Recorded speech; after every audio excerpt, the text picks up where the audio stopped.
All right. This is the intro to Dining Room Architectural Plan. Hey, Build Show. Yeah, Steve Basic Architect. I'm out here at the Build Show Build Boston site.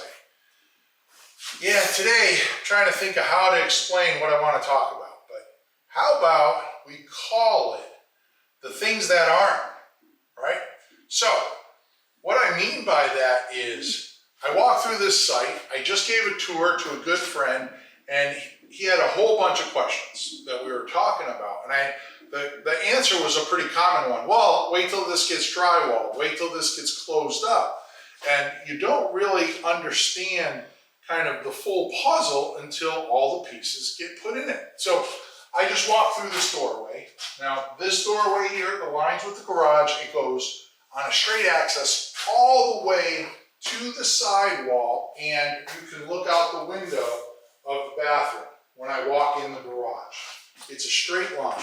But along that line, there's a bunch of what I would call coastlining, which is basically walls moving in or out. So as I walk through here, understand we got some space here. We're gonna have some cabinetry here. So we're gonna basically walk through cabinetry on the right and then the rest of the kitchen on the left. As that cabinetry comes through, see here, we have a little pocket. What's going to happen in that pocket is a full-size refrigerator is going to get placed in there. That'll then be flush with the front of our cabinetry, and it'll finish with a nice refrigerator panel made by our cabinet maker. And then, of course, we have the front entryway there, but as I come here and I walk alongside, I have this drop ceiling that basically extends around 2 feet out from the LVL beam. Now, why did I do that? Well, if we just use the alcove from this dimension back, it would put the center of the room somewhere right around here. And if I added 18 inches to a table, it's only going to leave me about 2 feet here to put a chair in. So it would mean that I would have to put the table off center in this space, which would then be a challenge to put the proper lighting in and having a dropped ceiling light here and just having lighting around 3 sides of the table. So what I did, and it was in the plan, was to do this drop ceiling, and extending it out 2 feet means that I move my center point from there to somewhere about here.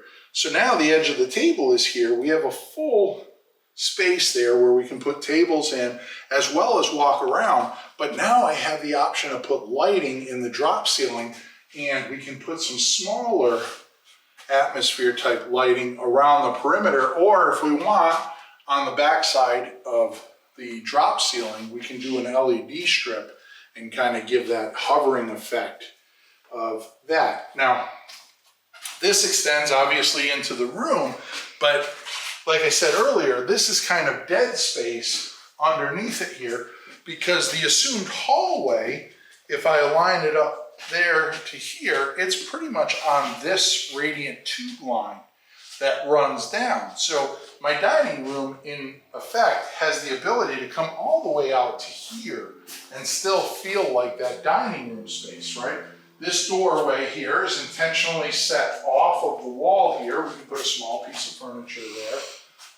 But also, as I go through here, we have the home office. We're going to have some bookcases and some built-in furniture that are going to go along the wall here to basically fill that up. And then that, again, displaces that hallway onto this side. So, you know, again, all of these things aren't in yet, but these are slowly, the pieces are coming together to create that puzzle. So when we head back to the studio, I'll grab the floor plan, I'll grab Big Red, we'll sit down and we'll talk about the things that aren't. All right.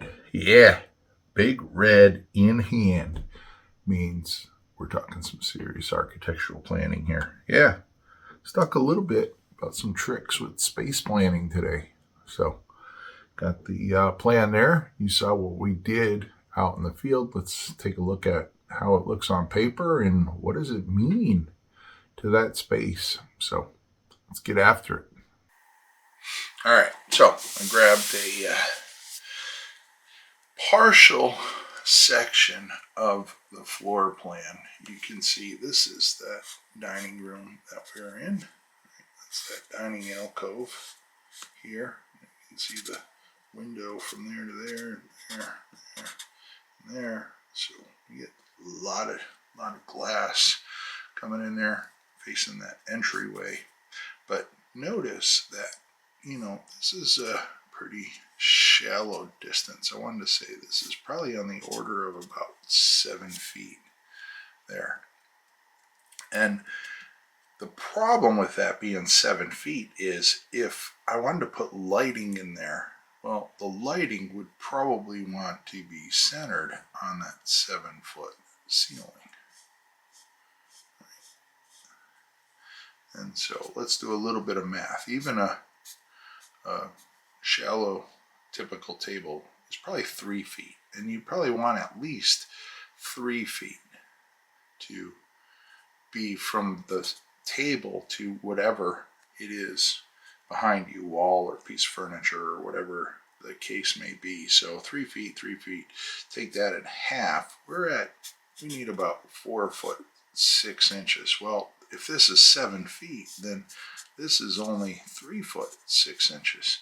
So I really need to gain another foot or so to get that to a respectable dimension, right? So if I need the halfway mark to grow a foot, then I need the overall dimension to grow 2 feet, right? Because that, whatever I add to it is going to get split in half and become the half dimension. And so as you saw out there, and I initially drew it here, but after it was framed, we made the audible and we brought it in 30 inches and took it out. And so now we have this section that is outside of this by, it's over 2 feet there. And what that did was it allowed me to recenter that table under that overhang. And then what that does is by recentering it and adding that foot, this gets me to that 4 foot 6 dimension that I spoke of, that we, suggestively needed, let's say. And, the plan, it's no surprise that it was actually set up for that 2 foot dimension. I mean, we knew we were going to do something here where we were going to encroach that space the whole time, because as you come in from the garage here and you look down, you look through these 2 cased openings. But as I continue my walk, you can see what happens here. The wall drops back 2 feet so we can get some cabinetry in there. So you're basically going to walk across the front, and there's this assumed corridor there. And then we have the front entryway that would connect to, right? But that assumed corridor continues on, and you can see it continues on all the way. I'll hatch this in. All the way to that cased opening here. So again, here we have that 2 foot. So not only did I push that table out, but because of the cabinetry and the placement of the doors, that whole hallway got pushed out and got brought up in that direction. So again, when I stand here, walk in the store, I can actually look out a bathroom window down there, because this assumed corridor goes right into the bedroom corridor here, which then services the bedrooms there. But the important thing was having this displacement here and this displacement here allowed for this displacement here, right? So A and be allowed for C. And we're able to pull that up. Now, when I put my light in the center of that dropped ceiling and I center the dining room table on that build out in the ceiling there, I get that 4-foot-ish 6. It's actually probably a little bit more because I think we made that a little bit more than a 2-foot displacement. We made a 30-inch displacement. So this is probably more like 4'9"-ish. But we get more than adequate space now to put that dining room table in. But the important thing here, I think, is that this architectural trick or architectural concept, right? The beauty of this is we solve the whole thing with this ceiling bump out here, right? So notice the exterior walls, they did not have to change what they were doing. None of the walls changed. Just simply making that plane, that dropped plane in the ceiling, move out satisfies and makes that a far more comfortable and visually appealing, right? Because now lights are centered on the table, tables centered on the lights. People can walk around in back here while somebody's sitting at the table. So there's a comfort aspect, there's a visual comfort aspect to it, and then there's just simply the physical aspect of, being able to successfully navigate the dining room table now, solely because of that architectural detail. And that architectural detail, I would assume that most people would find it visually appealing. I know I do, and the clients do. But I'm sure there's always going to be somebody that says, oh, I would have never done that, but whatever. That solved our problem. So there you have it. That's our solution for the architectural dining room plan. Hopefully you enjoyed that.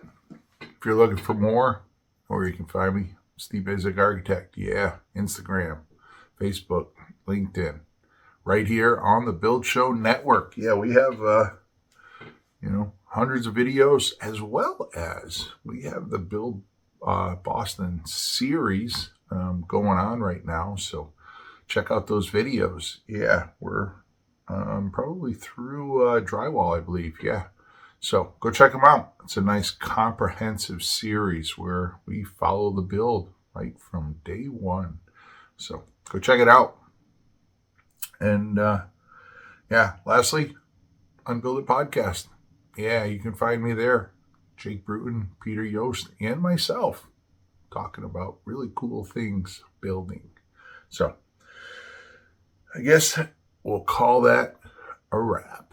So yeah, Steve Baczek Architect from the Build Show Network. Yeah, long live our buildings.